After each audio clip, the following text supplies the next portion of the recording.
देखिए, बिहार में इन दिनों बाहुबलियों को लेकर के चर्चा है। हम ऐसा इसीलिए कह रहे हैं, चाहे वो अनंत सिंह की बात कर लें या फिर सूरजभान सिंह की बात कर लें या फिर अन्य लोगों की बात कर लें। बाहुबली जो नेता हैं या पूर्व विधायक हैं, विधायक उनको लेकर चर्चाएं हैं। चर्चाएं भी तमाम बयानों को लेकर होती है। हमारे साथ पूर्व बाहुबली विधायक राजन तिवारी जी हैं, बात करेंगे। राजन जी, सबसे पहले तो आपसे ये जानेंगे, जो आजकल जो ये देखा जाता है ट्रेंड सा चल गया, ठीक है, दोस्ती दुश्मनी अपने अपने जगह पर है, लेकिन किसी के खिलाफ आप अगर जनप्रतिनिधि, बाहुबली से जनप्रतिनिधि हो गए हैं, विधायक हो गए हैं, पूर्व विधायक हैं, जो बयानबाजी हो रही है उसको सही मानते हैं आप? नहीं, एकदम गलत है और बयानबाजी होना नहीं चाहिए। और मैं आपका जो लहजा बता रहा है कि किसके ऊपर कौन बयानबाजी किया, वो परिवार बयानबाजी करा जो एक दूसरे के निमंत्रण में आता जाता है, बेटी बहन की शादियों में आता जाता है। ये सब बयान किसी के चढ़ाने पर, किसी के बहकावे पर आकर नहीं देना चाहिए, क्योंकि वो भी सांसद रह चुके हैं, विधायक रह चुके हैं, सम्मानित हैं और तीन और वो कई लोगों को सांसद और विधायक बनाने का काम किया है सूरजभान सिंह बहुत छोटी हस्ती तो है नहीं। अनंत सिंह जी भी 4-5 बार विधायक रह चुके, अपने रहे, अपनी बीबी को बनाए, लोकसभा का चुनाव भी लड़ चुके हैं ललन बाबू के खिलाफ। तो ऐसा नहीं उनको बोलना चाहिए। जो भी बोले, हम भी अगर किसी को बोलते हैं तो गलत है। बात अगर समय समय की बात है, आज मान लीजिए सब कुछ छोड़ करके, लोग की आपस में लड़ाई कभी थी नहीं, अगर मान लीजिए सब लोग राजनीतिक और जनसेवक में आ गए, तब ये सब भर्षण का प्रयोग गलत है, नहीं होना चाहिए। अगर ऐसा ही करना है तो राजनीति छोड़ दो, आ जाओ मैदान में, अखाड़े में फरिया लो कि दोनों में कौन ताकतवर है, पता चल जाएगा।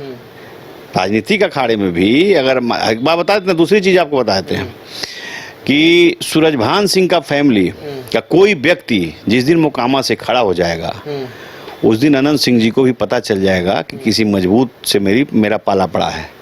एक बार सूरजभान सिंह जी के भाई कन्हैया सिंह चुनाव लड़े थे बीजेपी एलजेपी गठबंधन से, जिसमें सूरजभान सिंह के सबसे खासम खास ललन सिंह चुनाव लड़ गए जन अधिकार पार्टी से, तो वो वोट काट लिए और पब्लिक वहाँ के गफलत में पड़ गई कि दोनों संबंध एक, रिश्तेदारियाँ एक, पटीदारियाँ एक, तो किसको वोट दें ना दें, बहुत सारा वोट घर से निकला नहीं और इसलिए चुनाव उस पारी चुनाव इन लोगों का गड़बड़ हो गया। नहीं तो यही सूरजभान सिंह है कि 2000 के इलेक्शन में इतने बड़े बाहुबली, इतना बड़ा साम्राज्य था दिलीप सिंह का, जो उनके अनंत सिंह जी के बड़े भाई हैं, जिसमें 1,03,000 वोट मिला और 73,000 वोट से चुनाव हराए थे। तो सूरजभान सिंह छोटी हस्ती बलिया में जाकर, जिसको मास्को कहा जाता है, उसको चाइना कहा जाता है, कम्युनिस्ट का बेल्ट है वो, और वहां जाकर के सूरजभान सिंह चुनाव जीते हैं लोकसभा का।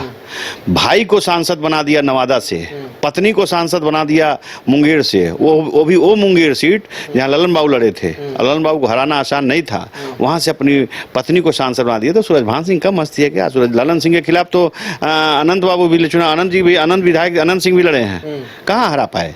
सूरजभान सिंह तो हरा कर दिखाए ना ललन सिंह को भी। इसलिए कहीं ऐसा बातें नहीं बोलना चाहिए। और सब एक दूसरे के संबंध के लोग हैं, चाहे ललन बाबू हो, अनंत सिंह हो, सूरजभान सिंह हो, दादा हमारे, चाहे कोई हो, हम सब एक दूसरे के संबंध में आपस में न्योता हकारी आना जाना है। ये सब बातें अगर बोलेंगे तब अच्छा बात नहीं है। अच्छा, आप ये बताइए, आपसे पूछा जाए, अगर आपसे, हालांकि सूरजभान जी से आपकी नजदीकियां हैं, पारिवारिक, मेरे बड़े भाई, हाँ, आपके बड़े भाई की तरह हैं, पारिवारिक संबंध है, तो लेकिन अनंत सिंह से आपके संबंध कैसे रहे? देखिए, संबंध अनंत सिंह से भी संबंध मेरे अच्छे हैं, कोई दुश्मनी थोड़ी ना है। हम तो कह रहे हैं ना कि हम लोगों से न्योताकारी होता है, हमारे घर शादी ब्याह में उनके घर हम लोग जाते आते रहते हैं।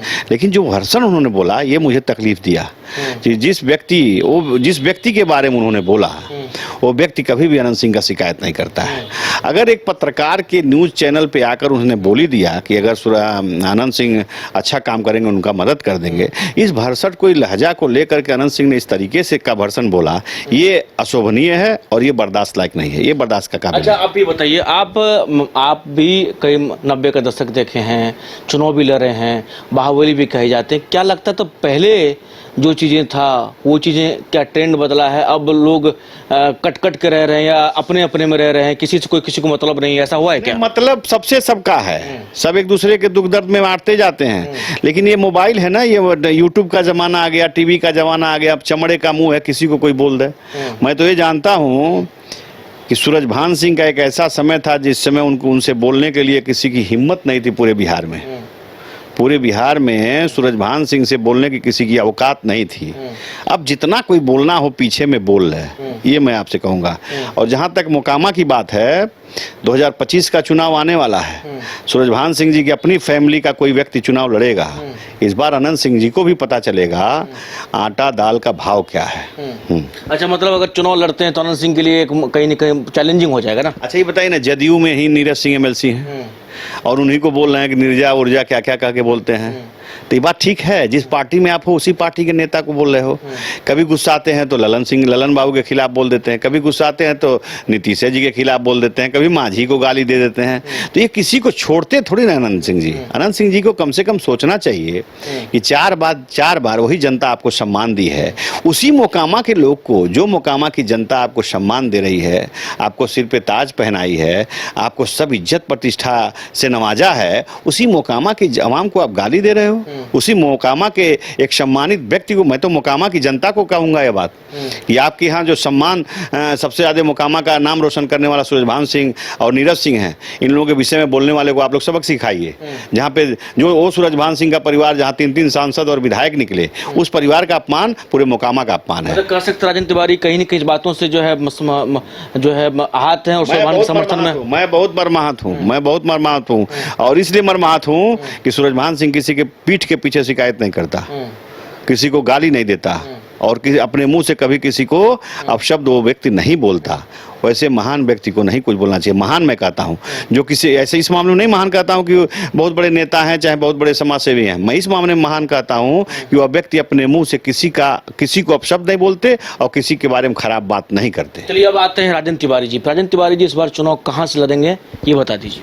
ये तो सर्वविदित है कि मैं चुनाव नरकटियागंज विधानसभा चयन किया हूँ, वहाँ से चुनाव लड़ूंगा और नरकटियागंज विधानसभा से ही चुनाव लड़ूंगा। तैयारी तेज है एकदम, लोगों से मिल रहे हैं। तैयारी लोगों से, मैं तो गांव घूम चुका हूँ, कई एक बार घूम चुका हूँ। सब लोग, अच्छा, वहाँ की जनता के पुकार पर मैं चुनाव लड़ रहा हूँ और जनता की आवाज पर मैं, आवाज के बुलाने पर मैं चुनाव लड़ रहा हूँ। तो कहने का अर्थ है जो बात हो चुकी ऊपर स्तर पे, भाई हम यहाँ से लड़ेंगे, टिकट हमको चाहिए। अब देखिए, बड़ी पार्टी है, मैंने बड़ी पार्टी को शीर्ष नेतृत्व को आखिर में बताइए कि 2000 मैंने इंडिपेंडेंट चुनाव जीता और अब मैं पार्टी में 2019 से बना हूँ। पार्टी ने जहाँ लगाया पार्टी का सेवा किया। मैं पार्टी के शीर्ष नेतृत्व को बता दिया, पार्टी टिकट देगी तो भी लड़ना है, नहीं देगी तो भी लड़ना है। लड़ना है। हाँ, रास्ते खुले रहते हैं ना, रास्ते खुले रहते हैं। हम लोग देखिए, जो राजनीति करते हैं ना, हम लोग राजनीति करते हैं तो जनता के बीच में रहने वाले लोग हैं। हम लोग राजनीति का, हम लोग का एक ही मकसद होता है, जन सेवा करना, और वो जन सेवा करने का अधिकार हमको है। आप देखिए, जो सच्चाई हम लोग बोलते हैं, राहुल जी इतने देर 3000 किलोमीटर पदयात्रा की, तो उनकी बड़ाई करना गुनाह तो नहीं है? बोलिए, गुनाह है? तो ये सब चीजें जो व्यक्ति करेगा उसके बारे में बोलना चाहिए। जो अच्छा काम करे, जो अच्छा पद चिन्हों पे चले, उसके विषय में बोलना चाहिए।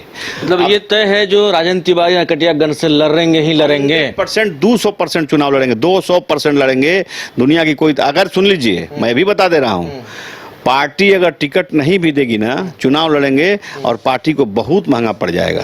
मैं जिस पार्टी में हूँ, अगर पार्टी मुझे टिकट नहीं देगी, इग्नोर कर देगी, किसी अपने नेताओं के कहने पे बहकावे में आ जाएगी, तो पार्टी को भी पता चल जाएगा कि एक छोटा सा राजन, इसकी हैसियत क्या है, इसकी औकात क्या है। नीतीश कुमार की भी आप जम के तारीफ करते रहते हैं, कहते रहते हैं। नीतीश जी अच्छा काम जब किए हैं, जब अच्छा काम, तो नीतीश जी इस समय तो बेचारे भूल जाते हैं। जैसे नीतीश जी अभी किसी को याद रखते हैं, किसी को फिर थोड़ी देर बाद भूल जाते हैं।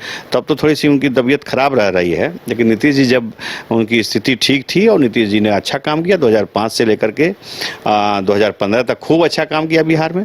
और सबसे ज़्यादा काम करने वाला अगर देश में कोई नेता है तो नितिन गडकरी जी। नितिन गडकरी ने जो सड़कों का जाल बिछाया, वही काम एगो हमको एनडीए का वही काम दिखता है, बाकी कोई काम दिखता नहीं। बाकी तो खाली धर्म की बात करते रहिए और पार्टी में आगे बढ़ते रहिए। अच्छा, राजेंद्र तिवारी को लालू यादव से बात होती है कभी कभी? लालू यादव को मैं बहुत मानता हूँ, बात हो या ना हो, लालू जी कभी भी मेरे लिए सम्मानित थे और लालू जी कभी रहेंगे। क्योंकि लालू जी को मैं बड़े करीब से देखा हूँ। लालू जी के एक साथ हम लोग बैठ के खाना खाए हैं और लालू जी के हाथों का बना खाना राजेंद्र तिवारी खाया है। तो नमक तो मैं खाया हूँ लालू जी का। तो जो सच्चाई है वो बोलने में मुझे कभी हिचक नहीं है। और लालू जी वह व्यक्ति हैं जो बिहार के दलितों, शोषित, वंचितों का आवाज़ थे एक समय। 90 से लेकर के 1990 से लेकर के 2005 तक लालू जी बिहार में, जिसको ब्लॉक में जाने का हैसियत नहीं था, थाने में बैठने का हैसियत नहीं था, मुखिया के सामने बोलने का हैसियत नहीं था, उन सबों को जुबान देने वाला व्यक्ति का नाम लालू यादव है। लालू यादव सब नहीं बन सकते। बिहार में दूसरा लालू न पैदा हुआ है न पैदा होगा। तेजस्वी यादव कैसा काम कर रहे हैं?